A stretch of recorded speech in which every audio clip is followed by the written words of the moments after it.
In this segment, we'll discuss how much is your business worth. Welcome to Business Innovators Radio, featuring industry influencers and trendsetters sharing proven strategies to help you build a better life right now.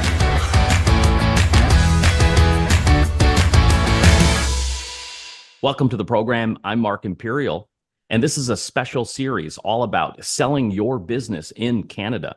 Joining me on this segment is business broker expert Jim Nairn with Sunbelt Business Brokers. Jim, welcome to the program. Hi, Mark. Thank you for having me on the show today. Can you introduce us to the principles of business valuation and why it's important for business owners to have a clear, understanding of how valuations are determined? Indeed. So this is a huge part of what I do in that being able to have a business owner that I'm working with understanding the value of their business is paramount, as a lot of people when they own a business for like 20 to 30 years or more, say, and they've been working in there, they've had to fill and cover the shifts when people have been sick, or there's been emergency breakdowns on equipment and they have to go in and fix it, whatever the case may be.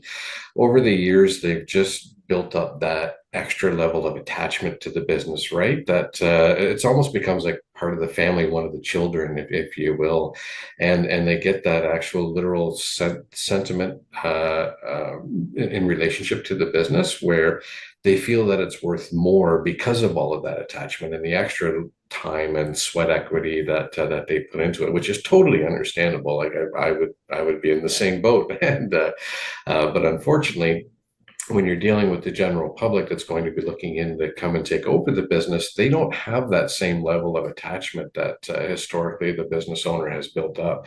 So they're more looking at, the kind of what the most recent historical performance of the business has been, and combined with where they see they can take the growth for the business in the future. So they're willing to pay you on your past performance of the business, and then they're willing to gamble on what they can do with that to build the business to get a good return on their investment moving forward.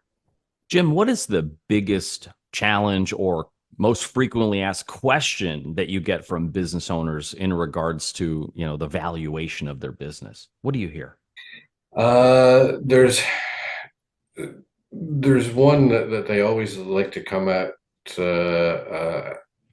They want to try to get an understanding of the value of the business without actually having a full valuation completed. They want to just have that quick answer, say, okay, you know what, here's my last couple of years of what I earned. This is what I made. Just tell me what it's worth, right? And it's just not that simple. Unfortunately, there are usually several weeks and several sometimes up to several hundred hours of work that goes into conducting a proper valuation on a business. And we can give you a general ballpark sometimes if we have experience in that industry that says, you know what, your business could be worth, say, anywhere from 1.25 to 1.75 million. Again, just giving them a ballpark, but to really have that understanding, you need to be able to drill down and do the investigation, which is also required because when we're going through the next stages of trying to prepare the business to sell and working on the negotiations of after a potential offer has been accepted, a lot of that work that we do to gather the financial information and to separate everything, to identify any bumps and blips in their numbers, we can have an explanation for that all ready to go. We can have all the verifications and the justifications of why this happened, what caused this, and why it really doesn't matter and make a difference in the overall aspect of the business, because we've done that digging, we've done the hard work. So the preparation for the later stages happens early on in the valuation process as well. What are some of the, big misconceptions business owners have about the true worth of their business? What do they think? Well, sometimes because of the attachment that I alluded to earlier, they're thinking that it's worth, say $2 or $3 million when it could only be worth, like 500,000 just simply because of that emotional connection that they have, almost literally to their baby, if you will. Other times they have absolutely no idea what the market would think it's worth. And so from that point of view, there's an education process with every business owner that I meet. Even if they've sold a business or two before, chances are they may not have really gone about the valuation properly from a evaluator's perspective, if you will. But it's one of those things where it's the business owners I work with are all over the place, as far as sometimes they just don't know what it's worth. Sometimes they have an over exaggerated opinion of the value, and other times they're on the other side of things. They think they don't have any value in their business to sell, and meanwhile it could be worth $1 million or more, but all they see is just themselves working in the business. They're like, I'll just wind it down one day and sell all my equipment or whatever on Kijiji, and then that'll be it. But meanwhile, they could be really leaving literally a lot of money on the table, and hurting themselves and their employees and their customers, by not at least engaging my services to start with, or other business broker professionals to say, hey, you know what, is there actually something here that can't be sold? You mentioned emotion.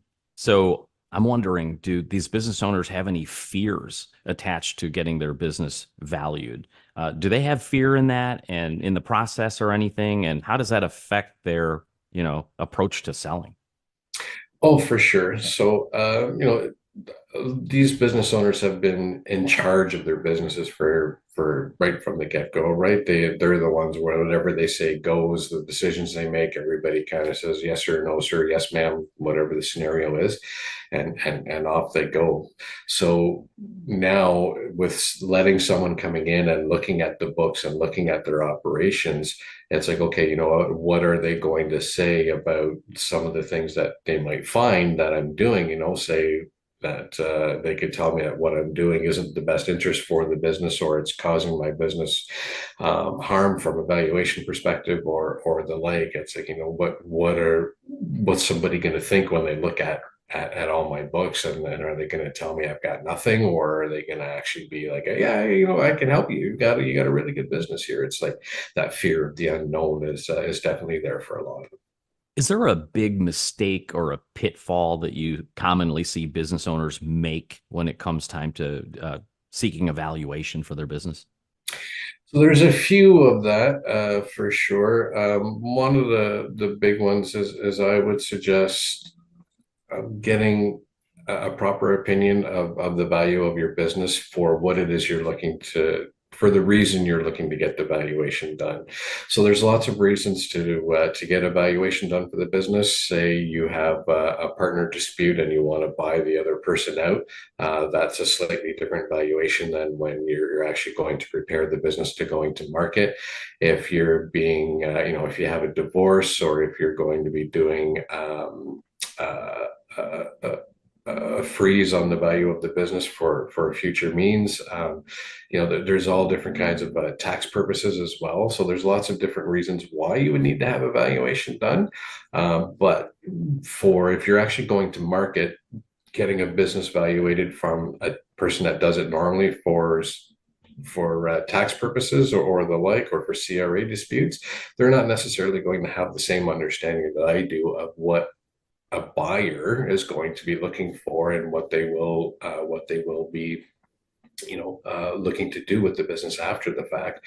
So there's many discrepancies that can be happening between the different methods for doing it and the reasons for doing it. Another thing is that there are companies that will offer to value your business, but unless they have experience or knowledge of the local market, or at least regional market that you're operating in, because there's plenty of companies that will do it in the States, or even different parts of Canada.